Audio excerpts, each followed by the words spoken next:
ನಮಸ್ಕಾರ. ನಮ್ಮ ಸಂಗಾತಿ ಯೂಟ್ಯೂಬ್ ಚಾನೆಲ್ಗೆ ನಿಮ್ಮೆಲ್ರಿಗೂ ಸ್ವಾಗತ. ನಾನು ನಿಮ್ಮ ಸುಸಂತಿ. ಇವತ್ತಿನ ಅಭ್ಯುದಯವನ್ನು ಸ್ವಲ್ಪ ವಿಭಿನ್ನವಾಗಿ, ವಿಶೇಷವಾಗಿ ನಿಮ್ಮ ಮುಂದೆ ತರ್ತಾ ಇದ್ದೀನಿ. ನೋಡಿ, ಕೆಲವು ವಿಷಯಗಳು ಹೇಳಿದಷ್ಟು, ಅದ್ರ ಬಗ್ಗೆ ತಿಳ್ಕೊಂಡಷ್ಟು ಇನ್ನೂ ಏನೋ ಸ್ವಲ್ಪ ವಿಷಯ ಉಳಿದಿದೆ ಅಂತ ಅನ್ನಿಸ್ತಾ ಇರುತ್ತೆ. ಆ ರೀತಿಯ ವಿಷಯಗಳನ್ನು ವಾರಕ್ಕೊಂದು ವಿಷಯ ಅಂತ ಆಯ್ಕೆ ಮಾಡಿಕೊಂಡು ಅದ್ರ ಬಗ್ಗೆ ನಾನು ತಿಳ್ಕೊಂಡಿರುವಂತಹ, ನಾನು ಓದಿರುವಂತಹ, ನನಗೆ ನಂಬಲರ್ಹ ಅನ್ನಿಸುವಂತಹ ವಿಷಯಗಳನ್ನು 2, 3 ಅಥವಾ 4 ಭಾಗಗಳಲ್ಲಿ ವಿಶದವಾಗಿ ನಿಮಗೆ ತಿಳಿಸಿಕೊಡುವ ಒಂದು ಪುಟ್ಟ ಪ್ರಯತ್ನ. ಆದರೆ ಈ ನನ್ನ ಪ್ರಯತ್ನಕ್ಕೆ ನಿಮ್ಮ ಸಪೋರ್ಟ್ ಖಂಡಿತ ಬೇಕು. ಈ ನನ್ನ ಎಲ್ಲ ವಿಡಿಯೋಸ್ನ ನೀವು ನೋಡಿ ಇಷ್ಟ ಆದರೆ ಲೈಕ್ ಮಾಡಿ. ಇದ್ರ ಬಗ್ಗೆ ನಿಮಗೂ ಏನಾದರೂ ಹೇಳಬೇಕು ಅನಿಸಿದ್ರೆ ಕಮೆಂಟ್ ಸೆಕ್ಷನ್ನಲ್ಲಿ ಬರೆದು ತಿಳಿಸಿ. ಮತ್ತು ಇದನ್ನು ಹೆಚ್ಚು ಹೆಚ್ಚು ಜನರ ಜೊತೆಗೆ ಶೇರ್ ಮಾಡಿ. ಸಬ್ಸ್ಕ್ರೈಬ್ ಮಾಡೋದ್ರ ಮೂಲಕ ಸಂಗಾತಿಯ ಫ್ಯಾಮಿಲಿಗೆ ನೀವು ಸೇರ್ಕೊಳ್ಳಿ. ಈ ರೀತಿ ವಾರಕ್ಕೊಂದು ವಿಷಯ ಮಾಡಬೇಕು ಅಂತ ಅನ್ನಿಸಿದಾಗ ಮೊದಲು ನನ್ನ ಮನಸ್ಸಿಗೆ ಬಂದಿದ್ದು ಬಾಣಂತಿತನ ಅಥವಾ ಬಾಣಂತನದ ಬಗ್ಗೆ ಮಾತಾಡಬೇಕು ಅಂತ. ಎಷ್ಟೋ ಜನ ಹೆಣ್ಮಕ್ಳು ಮದುವೆ ಆದಮೇಲೆ ಬೇರೆ ಊರುಗಳಲ್ಲಿ, ಬೇರೆ ದೇಶಗಳಲ್ಲಿ ಇರ್ತಾರೆ. ಪಾಪ ಅಂಥ ಹೆಣ್ಮಕ್ಳು ಈ ಸಂದರ್ಭದಲ್ಲಿ, ಬಾಣಂತನದ ಸಂದರ್ಭದಲ್ಲಿ, ಹಿರಿಯರು ಅವ್ರ ಜೊತೆ ಇಲ್ಲದೇ ಇದ್ದಂತಹ ಸಂದರ್ಭದಲ್ಲಿ ಸಹಾಯಕ್ಕೆ ಅಂತ ಜನನ ಇಟ್ಕೊಂಡು ತಮ್ಮನ್ನು ತಾವೇ ನೋಡ್ಕೋಬೇಕಾಗತ್ತೆ. ಮುಖ್ಯವಾಗಿ ಅಂಥ ಹೆಣ್ಮಕ್ಳನ್ನ ಮನಸ್ಸಿನಲ್ಲಿಟ್ಕೊಂಡು ನಾನು ಇವತ್ತು ಈ ವಿಡಿಯೋ ಮಾಡ್ತಾ ಇದ್ದೀನಿ. 9 ತಿಂಗಳು ತನ್ನ ಗರ್ಭದಲ್ಲಿ ಮಗುವನ್ನು ಹೊತ್ತು ಗರ್ಭಿಣಿ ಅನ್ನಿಸ್ಕೊಳ್ಳೋ ಹೆಣ್ಣು ಡೆಲಿವರಿ ಆದ ತಕ್ಷಣವೇ ಬಾಣಂತಿ ಅಂತ ಅನ್ನಿಸ್ಕೊಳ್ತಾಳೆ. ಡೆಲಿವರಿ, ಮಗುವನ್ನು ಹೆರೋದು ಅಂತಂದರೆ ಪ್ರತಿಯೊಂದು ಹೆಣ್ಣಿಗೂ ಒಂದು ಪುನರ್ಜನ್ಮ ಅಂತಲೇ ಹೇಳಬೇಕು. ದೈಹಿಕವಾಗಿ ಅದರಲ್ಲೂ ಮೊದಲ 6 ವಾರಗಳು, ಮೆಡಿಕಲ್ ಟರ್ಮ್ಸಲ್ಲಿ ಇದಕ್ಕೆ ಪ್ಯೂರ್ಪೆರಿಯಮ್ ಅಂತ ಹೇಳ್ತಾರೆ. ಈ 6 ವಾರಗಳ ಕಾಲ ಅವಳು ತುಂಬ ವೀಕ್ ಆಗಿರ್ತಾಳೆ ಮತ್ತು ತುಂಬ ಸೂಕ್ಷ್ಮವಾಗಿರ್ತಾಳೆ. ಇಂತಹ ಸಂದರ್ಭದಲ್ಲಿ ಅವಳು ಮತ್ತೆ ಬೇಗ ತನ್ನ ಸಹಜ ಸ್ಥಿತಿಗೆ ಬರೋಕೆ ಕೆಲವು ಮನೆಮದ್ದುಗಳು ಅಥವಾ ಕೆಲವು ಪಥ್ಯಾಹಾರಗಳನ್ನು ನಾನಿವತ್ತು ಇಲ್ಲಿ ನಿಮಗೆ ತಿಳಿಸ್ಕೊಡ್ತೀನಿ. ಇವಿಷ್ಟು ನಮ್ಮ ಅಮ್ಮ ನಮಗೆ ಮಾಡ್ತಿದ್ದಂತಹ ಪಥ್ಯಾಹಾರಗಳು. ನಾನು ಮೂಲವನ್ನು ಹಾಗೆ ಇಟ್ಕೊಂಡು ಈಗಿನ ಕಾಲಕ್ಕೆ ತಕ್ಕ ಹಾಗೆ ಅದರಲ್ಲಿ ಕೆಲವು ಚೇಂಜಸ್ನ ಮಾಡಿಕೊಂಡು ನಿಮ್ಮ ಮುಂದೆ ತರ್ತಾ ಇದ್ದೀನಿ. ನೀವು ಅಷ್ಟೇ ನಿಮ್ಮ ಡಾಕ್ಟರ್ಗಳು ಹೇಳಿರೋ ಎಲ್ಲ ಮಾತ್ರೆಗಳನ್ನು ತಗೊಳ್ಳೋದ್ರ ಜೊತೆಗೆ ಈ ಪಥ್ಯಾಹಾರವನ್ನು ಕೂಡ ಪಾಲಿಸಿ. ಇದರಿಂದ ನಿಮಗೆ ಯಾವುದೇ ಸೈಡ್ ಎಫೆಕ್ಟ್ಸ್ ಖಂಡಿತ ಇಲ್ಲ. ಹಾಗಾದರೆ ಈಗ ನಮ್ಮ ಮನೆಮದ್ದುಗಳನ್ನು ಒಂದೊಂದಾಗಿ ನೋಡ್ಕೊಳ್ಳೋಣ ಬನ್ನಿ. ಬಾಣಂತಿಗೆ ಅಂತ ಮನೆಮದ್ದು ತಯಾರಾಗುವಾಗ ಅಲ್ಲಿ ಮೊದಲು ಹಾಜರಾಗೋದೇ ಶುಂಠಿ, ಮೆಣಸು, ಓಮು, ಬೇವಿನ ಹೂವು, ಈ ಥರದ ಸಾಮಗ್ರಿಗಳು. ನಾವಿವತ್ತು ಇವನ್ನೆಲ್ಲ ಉಪಯೋಗಿಸ್ಕೊಂಡು ಮನೆಮದ್ದುಗಳನ್ನು ತಯಾರಿಸ್ಕೊಳ್ಳೋಣ ಬನ್ನಿ. ಮೊದಲಿಗೆ ಬೇವಿನ ಹೂವನ್ನು ಉಪಯೋಗಿಸ್ಕೊಳ್ಳೋಣ. ಒಂದು ಬಾಣಲೆಯನ್ನು ಒಲೆ ಮೇಲಿಟ್ಟು ಒಲೆ ಹಚ್ಕೊಳ್ಳೋಣ. ಉರಿ ಸಣ್ಣನೇ ಇರಲಿ. ಇದಕ್ಕೆ 1 ಟೀ ಸ್ಪೂನಷ್ಟು ತುಪ್ಪವನ್ನು ಹಾಕೋಣ. ಇದಕ್ಕೆ 1/4 ಟೀ ಸ್ಪೂನಷ್ಟು ಮೆಣಸು ಪುಡಿಯನ್ನು ಹಾಕೋಣ. ಅದಕ್ಕೆ 1 ಟೇಬಲ್ ಸ್ಪೂನಷ್ಟು ಬೇವಿನ ಹೂವು. ಇದು ನೋಡಿ, ಒಣಗಿಸಿಟ್ಟಿರುವಂಥ ಬೇವಿನ ಹೂವು. ನಿಮಗೆ ಇದು ಎಲ್ಲ ಗ್ರಂಥಿಗೆ ಅಂಗಡಿನಲ್ಲೂ ಸಿಕ್ಕತ್ತೆ. ಇದು ಕ್ಲೀನ್ ಡೇನೇ ಸಿಗುತ್ತೆ, ಹಾಗಾಗಿ ಮತ್ತೆ ಕ್ಲೀನ್ ಮಾಡೋ ಅವಶ್ಯಕತೆ ಇಲ್ಲ. ಇದನ್ನು 1 ಟೇಬಲ್ ಸ್ಪೂನಷ್ಟು ಹಾಕ್ಕೊಳ್ಳೋಣ. ನಿಧಾನಕ್ಕೆ ಸಣ್ಣ ಉರಿಯಲ್ಲಿ ತುಪ್ಪದಲ್ಲಿ ಈ ಬೇವಿನ ಹೂವನ್ನು ಹುರಿಯೋಣ. ಡೆಲಿವರಿಯ ನಂತರ ಬಾಣಂತಿಯ ದೇಹ ಪ್ರಕೃತಿ ತುಂಬಾ ಸೂಕ್ಷ್ಮವಾಗಿರುತ್ತೆ. ಅವಳು ತುಂಬ ಬೇಗ ಇನ್ಫೆಕ್ಷನ್ಗೆ ಒಳಗಾಗೋ ಚಾನ್ಸಸ್ ಜಾಸ್ತಿ ಇರುತ್ತೆ. ಈ ಬೇವಿನ ಹೂವಿನ ಸೇವನೆಯಿಂದ ಅವಳು ಯಾವುದೇ ರೀತಿಯ ಸೋಂಕಿಗೆ ಒಳಗಾಗೋದನ್ನು ಅವಾಯ್ಡ್ ಮಾಡುತ್ತೆ ಮತ್ತು ಇನ್ಫೆಕ್ಷನ್ ಆಗೋದನ್ನು ತಡೆಗಟ್ಟುತ್ತೆ. ಅಮ್ಮನ ಭಾಷೆಯಲ್ಲೇ ಹೇಳಬೇಕು ಅಂದರೆ ಈ ಬೇವಿನ ಹೂವು ನಂಜುಹರ, ಅಂದರೆ ನಂಜಾಗೋದನ್ನು ತಪ್ಪಿಸುತ್ತೆ ಅನ್ನೋಕ್ಕೆ ನಂಜುಹರ ಅಂತ ಹೇಳ್ತಾ ಇದ್ರು.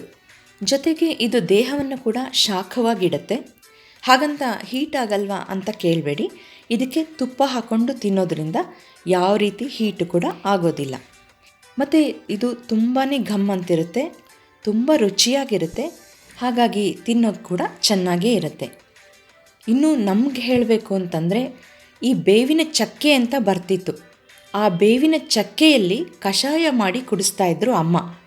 ಅದು ವಿಪರೀತನೇ ಕಹಿ ಇರ್ತಿತ್ತು.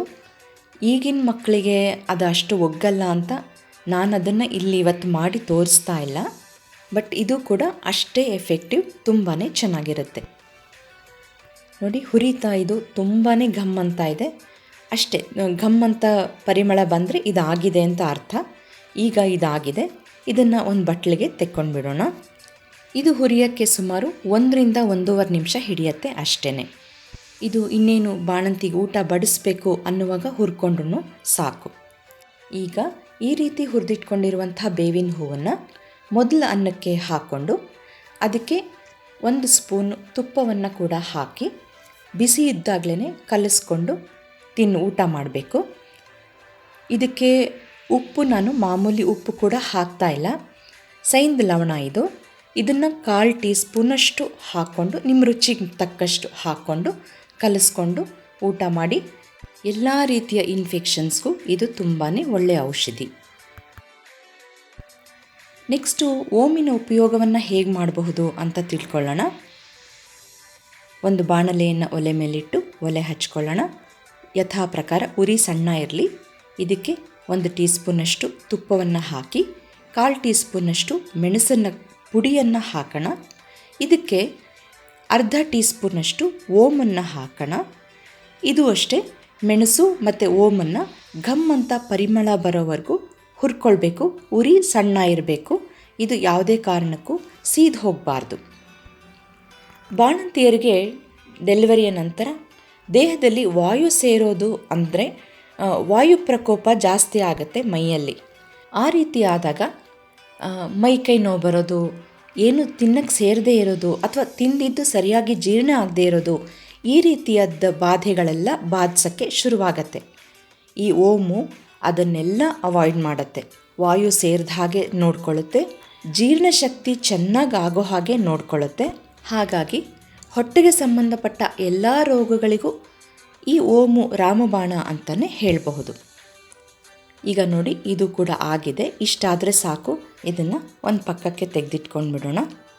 ಇದು ಕೂಡ ಬೇವಿನ ಹೂವಿನ ಹಾಗೆಯೇ ಊಟಕ್ಕೆ ಕೂತ್ಕೊಳ್ಳುವಾಗ ಮೊದಲ ಅನ್ನಕ್ಕೆ, ಬಿಸಿಯಾದ ಅನ್ನಕ್ಕೆ ಈ ಹುರಿದ ಓಮನ್ನು ಹಾಕಿ ಇದಕ್ಕೆ ತುಪ್ಪವನ್ನು ಕೂಡ ಹಾಕ್ಕೊಂಡು ರುಚಿಗೆ ತಕ್ಕಷ್ಟು ಉಪ್ಪನ್ನು ಸೇರಿಸ್ಕೊಂಡು ಕಲಸಿ ತಿಂದರೆ ತುಂಬಾ ಒಳ್ಳೆಯದು. ಇದನ್ನು ನೀವು ಮಧ್ಯಾಹ್ನದ ಊಟದ ಜೊತೆಗೆ ಅಥವಾ ರಾತ್ರಿ ಊಟದ ಜೊತೆಗೆ ಕೂಡ ತಗೊಳ್ಬಹುದು. ದಿನಕ್ಕೆ 1 ಹೊತ್ತು ತಗೊಂಡ್ರೆ ಸಾಕಾಗತ್ತೆ. ಇವತ್ತು ಬೇವಿನ ಹೂವು ಊಟ ಮಾಡಿದ್ರಿ ಅಂದರೆ ನಾಳೆ ಓಮ್ ತಗೊಳ್ಳಿ, ಮತ್ತೆ ನಾಡಿದ್ದು ಬೇವಿನ ಹೂವು. ಈ ರೀತಿಯಾಗಿ ದಿನ ಬಿಟ್ಟು ದಿನ ಇದನ್ನು ತಗೊಳ್ಬಹುದು. ಆದರೆ ಜ್ಞಾಪಕದಲ್ಲಿಟ್ಕೊಳ್ಳಿ, ಇದು ಮೊದಲನ್ನಕ್ಕೆ 1 ಸ್ಪೂನು 1/2 ಸ್ಪೂನಷ್ಟು ಮಾತ್ರ ತಗೊಳ್ಬೇಕು. ಈಗ ಶುಂಠಿಯನ್ನು ಹೇಗೆ ಉಪಯೋಗಿಸ್ಕೋಬೋದು ನೋಡ್ಕೊಳ್ಳೋಣ. ಒಂದು ಮಿಕ್ಸಿ ಜಾರ್ಗೆ ಸುಮಾರು 2 ಟೇಬಲ್ ಸ್ಪೂನಷ್ಟು ಒಣಶುಂಠಿ ಪುಡಿಯನ್ನು ಹಾಕ್ಕೊಳ್ಳೋಣ. ಇದು ಕೂಡ ಅಷ್ಟೇ, ನಿಮಗೆ ಪುಡಿ ಹೀಗೆ ಸಿಕ್ಕುತ್ತೆ. ಇದನ್ನು 2 ಟೇಬಲ್ ಸ್ಪೂನಷ್ಟು ತಗೊಳ್ತಾ ಇದ್ದೀನಿ. ಇದಕ್ಕೆ 1 ದೊಡ್ಡ ಕಪ್ನಷ್ಟು ತುರಿದಿರುವಂಥ ಒಣ ಕೊಬ್ಬರಿ ಇದನ್ನು ಸೇರಿಸ್ಕೊಳ್ಳೋಣ. ಇದು ಸ್ವಲ್ಪ ಹೆಚ್ಚು ಕಮ್ಮಿ ಆಗಬಹುದು. ಇದಕ್ಕೆ ಬೇಕಿರುವಷ್ಟು, ಅಗತ್ಯ ಇರುವಷ್ಟು ಬೆಲ್ಲದ ಪುಡಿಯನ್ನು ಸೇರಿಸೋಣ. ನಾನಿಲ್ಲಿ ಮೊದಲಿಗೆ 1/2 ಕಪ್ನಷ್ಟು ಹಾಕ್ತಾ ಇದ್ದೀನಿ. ನೋಡಿಕೊಂಡು ಮತ್ತೆ ಕೂಡ ಸೇರಿಸ್ಕೊಳ್ಳೋಣ. ಇದು 3 ಸೇರಿಸಿ ನುಣ್ಣಕ್ಕೆ ಪುಡಿ ಮಾಡಿಕೊಳ್ಬೇಕು. ಈಗ ಇದು ಪುಡಿ ಆಗಿದೆ. ನಾನು ಆ 1/2 ಕಪ್ ಬೆಲ್ಲದ ಪುಡಿ ಜೊತೆಗೆ ಮತ್ತೆ ಕೂಡ 1/2 ಕಪ್ ಸೇರಿಸಿ ಪುಡಿ ಮಾಡಿದ್ದೀನಿ. ಇಷ್ಟು ನುಣ್ಣಕ್ಕಾಗಿದೆ. ಮತ್ತು ಕೊಬ್ಬರಿ ಹಾಕಿರೋದ್ರಿಂದ ಅದೇ ಜಿಡ್ಡು ಬಿಡುತ್ತೆ. ಇದ್ರ ಜೊತೆಗೆ ಸ್ವಲ್ಪ ತುಪ್ಪವನ್ನು ಹಾಕಿ ಉಂಡೆ ಕಟ್ಕೊಳ್ಬೇಕು. ತುಪ್ಪ ಹಾಕಿರೋ ವಿಡಿಯೋ ಮಿಸ್ ಆಗಿದೆ, ಹಾಗಾಗಿ ನೋಡಿ ಈ ರೀತಿ ಉಂಡೆಗೆ ಬರೋಷ್ಟಾದರೆ ಸಾಕು. ಇದನ್ನು ಒಂದು ಸಣ್ಣ ನಲ್ಲಿಕಾಯಿ ಗಾತ್ರದ ಉಂಡೆಗಳಾದರೆ ಸಾಕು. ಶುಂಠಿ ಹಾಕಿರೋದ್ರಿಂದ ಖಾರ ಆಗುತ್ತೆ. ಈ ರೀತಿ ಉಂಡೆಗಳಾಗಿ ಮಾಡಿಟ್ಕೊಳ್ಳಿ. ಇದನ್ನು ಬೆಳಗ್ಗೆ ಎದ್ದ ತಕ್ಷಣವೇ ಒಂದು ಉಂಡೆ ತಿನ್ನಬೇಕು. ಈ ಶುಂಠಿ ಕೂಡ ಅಷ್ಟೇ, ದೇಹದ ಶಾಖವನ್ನು ಕಾಪಾಡುತ್ತೆ, ಅಜೀರ್ಣ ಆಗದ ಹಾಗೆ ನೋಡಿಕೊಳ್ಳುತ್ತೆ, ವಾಯುಬಾಧೆ ಕಾಡದ ಹಾಗೆ ನೋಡಿಕೊಳ್ಳುತ್ತೆ. ಒಟ್ಟಿನಲ್ಲಿ ಹೇಳಬೇಕು ಅಂದರೆ ಎಲ್ಲ ರೀತಿಯಲ್ಲೂ ಅತ್ಯುತ್ತಮವಾದ ಆಹಾರ ಇವುಗಳೆಲ್ಲನೂ ಬಾಣಂತಿಗೆ ಅಂತಲೇ ಹೇಳಬಹುದು. ಈ ಶುಂಠಿ ಉಂಡೆಗಳನ್ನು ನೀವು 11ನೇ ದಿವಸ ಮೊದಲುಗೊಂಡು 1 ತಿಂಗಳು ಪೂರ್ತಿ ತಗೊಳ್ಬಹುದು. ಒಟ್ಟಿಗೆ 1 ತಿಂಗಳಿಗಾಗುವಷ್ಟು 30 ಉಂಡೆಗಳನ್ನು ಮಾಡಿ ಕೂಡ ಇಟ್ಕೊಳ್ಬಹುದು. ಇದೇನು ಹಾಳಾಗಲ್ಲ. ಓಮು ಮತ್ತು ಬೇವಿನ ಹೂವಿನ ಅನ್ನವನ್ನು 1.5 ತಿಂಗಳವರೆಗೂ ಆರಾಮವಾಗಿ ತಿನ್ನಬಹುದು. ಏನೂ ತೊಂದರೆ ಇಲ್ಲ.